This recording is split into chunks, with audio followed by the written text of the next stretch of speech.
ឯងជីកង់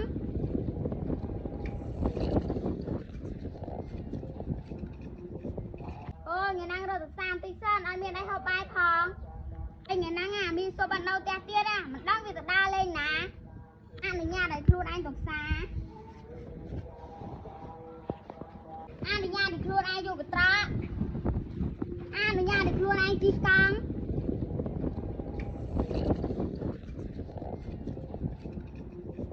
នេះលក់បន្លែឈើស្រស់និងលក់គ្រឿងសមុទ្រស្រស់មានលក់បន្លែច្រើនមានបងប្អូនណាចង់ទិញទេសំបេះមកថ្មីអនុញ្ញាតឲ្យខ្លួនឯងសុខសាន្តអនុញ្ញាតឲ្យខ្លួនឯងអត់ជា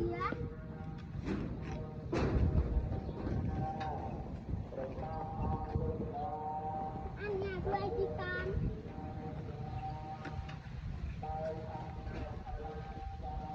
អីចូលមើលបន្លែឈើគ្រឿងសមុទ្រសិនអី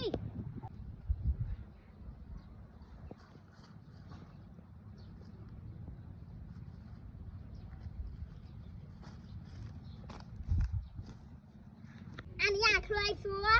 មានលុយគេខ្លះអនុញ្ញាតអីគេយាយមិនយាយមកអនុញ្ញាតឲ្យខ្លួនឯងឆ្លើយនេះគ្រឿងសមុទ្រអីនេះផ្លែឈើអីនេះអំពៅអីហើយនេះឆ្វាយហើយនេះចេកក៏មានដែរអីតែខ្ញុំមិនទាន់កាប់គ្រឿងសមុទ្រណាអូនអំបិលទីមិនគ្រឿងសមុទ្រអីយកមកពីសមុទ្រថ្មីអីដោកថ្មីថ្មោងវ៉ាឡើង1គីឡូណាក្មួយហើយផ្លែឈើណា1គីឡូណាក្មួយ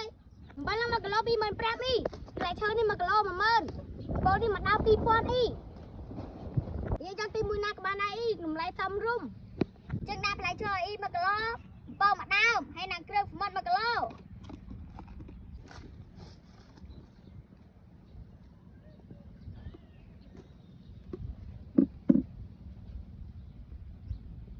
អស់ម៉ានដែរក្មួយ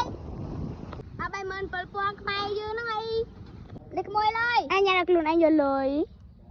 អរគុណមីងហើយក្រោយមកទិញទៀតណាមីងអញតបបានអីក្មួយមីងចូលមកបន្លែខ្ញុំសិនឯងមីង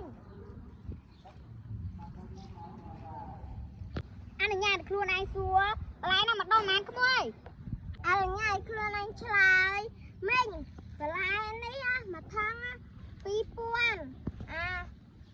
បន្លែនេះមកបាច់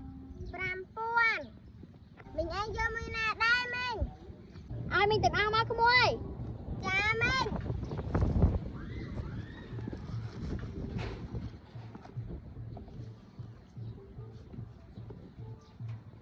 ទាំងអស់ហ្នឹងអស់ម៉ានក្មួយ7000ទេមីងក្មួយអរគុណមីងថ្ងៃក្រោយចាំមកទិញទៀតមីងតោសិនហើយក្មួយចាមីងសុខសប្បាយតាមផ្លូវមីង